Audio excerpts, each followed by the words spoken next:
Ahojte, moje meno je Peter a dnes si ukážeme, ako jednoducho vytvoriť builder a immutable object pomocou Lomboku. Poďme na to. Začneme tým, že si vytvoríme nový package. Pomenujeme si ho tutorial 2. Ja si prepožičiam túto triedu, čiže si ju skopírujem. A vytvorím si nový test.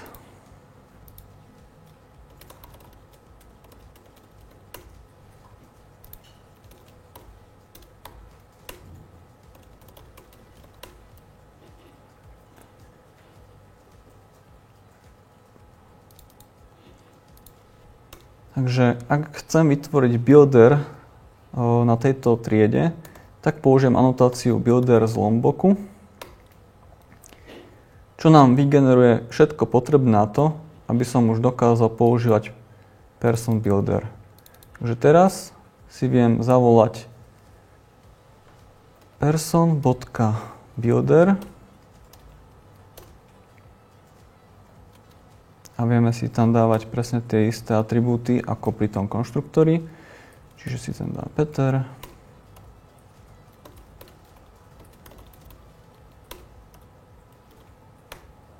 Dáme si napríklad 30.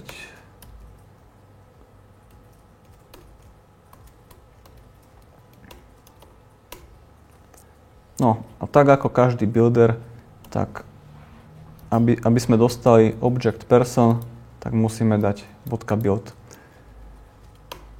Skúsime si ešte vytvoriť inštanciu pomocou starého spôsobu cez new.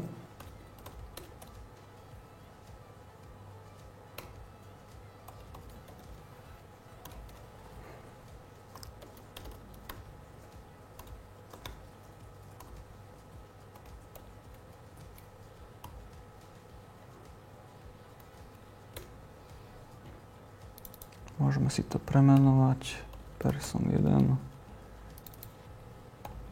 person 2.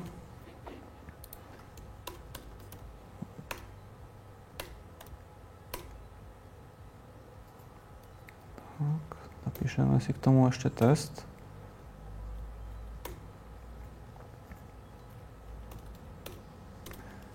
Čiže person 1 is equal to person 2.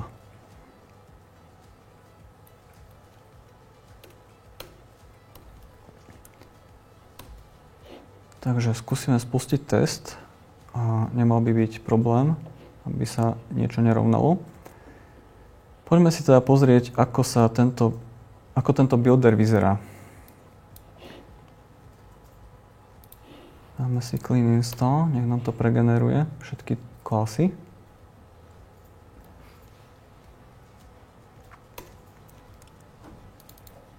A vidíme, že keď si otvoríme triedu person, tak na spodku máme teda builder, sú tam všetky atribúty. Klasickým spôsobom je to načainované, taktiež je tam tu string a metóda build. Ak by sme chceli konfigurovať si tento builder nejakým spôsobom, tak stále máme nejakú možnosť. Vieme mu zmeniť napríklad access level, čo my teraz robiť nebudeme, ale vieme mu zmeniť metódu builder, napríklad mu môžeme dať, že person builder a taktiež mu vieme povedať, že build metóda bude get.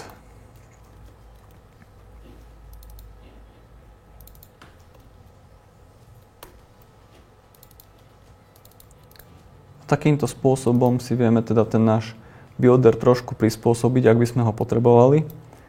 Aj keď ja preferujem skôr ten základný názov, keď máme build miesto get. No a to je k builderom asi všetko. Môžeme si ešte ukázať, ako vytvárať immutable objekty. Vytvoríme si triedu money amount, ktorá bude immutable. Takže dáme si tam currency a dáme si tam amount, nejaká čiastka. A vlastne teraz máme vytvorenú triedu, ktorá vôbec nie je immutable. A ak by som tam mal ešte gettery, settery, tak ich viem stále meniť. Taktiež nemám nastavené tieto dva fieldy ako final. No a to, aby som docielil, tak musím sem dať anotáciu value. Teraz môžeme vygenerovať teda test.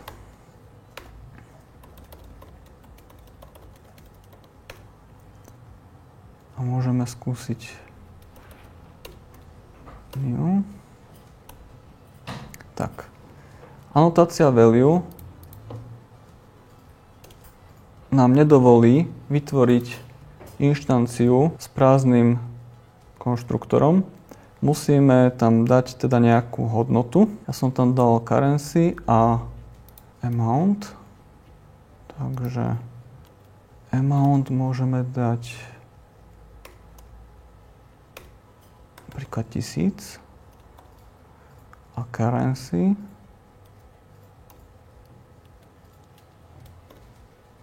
môžeme dať napríklad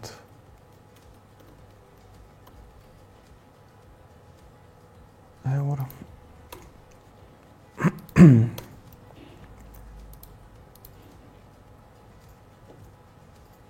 Tak. Takže máme vytvorený immutable object a teraz, keď by som mu chcel zmeniť nejakú hodnotu, tak settery tam nie sú a taktiež neviem pristúpiť ani napriamo. Takže môžeme sa pozrieť, čo to vygenerovalo.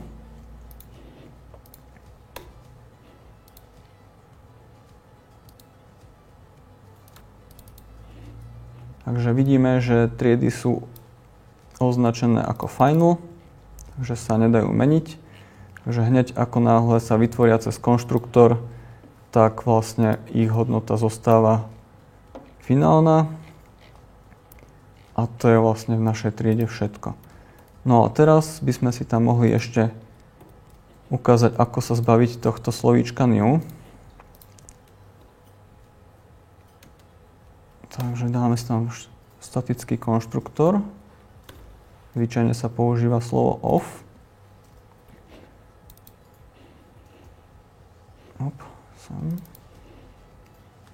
Tak, a teraz musíme už pristupovať k tomuto trochu inak. A to štýlom dáme off a toto tam môžeme nakopírovať.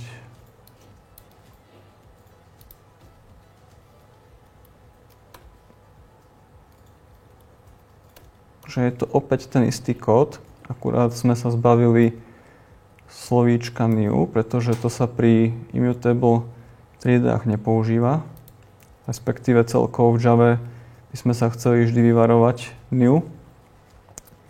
A teraz je ešte jedna zaujímavá vec na týchto immutable objectoch. Môžeme si dať anotáciu with. Dáme si access na public.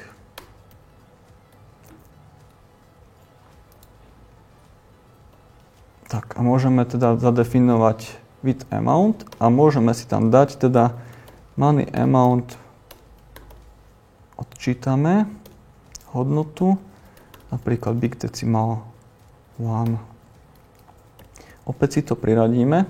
Spravíme si ešte rýchly test. Takže porovnáme si hodnotu z prvého immutable objectu s hodnotou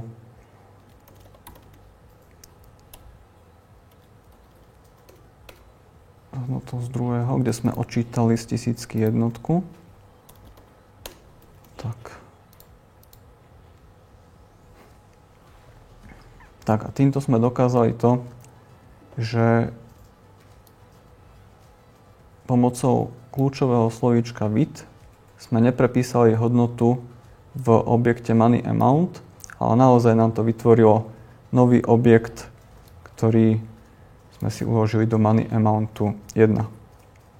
Môžeme sa ešte pozrieť, ako to vyzerá, keď je to vygenerované.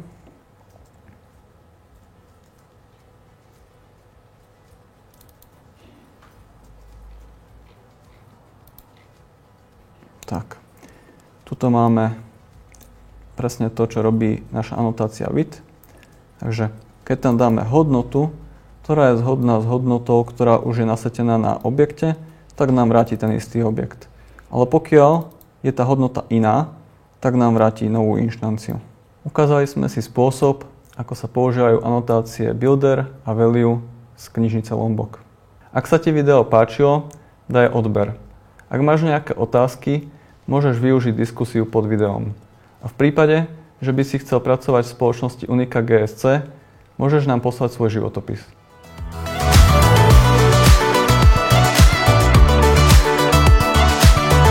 Vedeli ste o tom, že Lombok člení svoje features na stable a experimental? Experimentálne features vieme nájsť v package lombok.experimental a ako náhle sa stanú stabilnými, tak sa tieto features označia slovkom deprecated.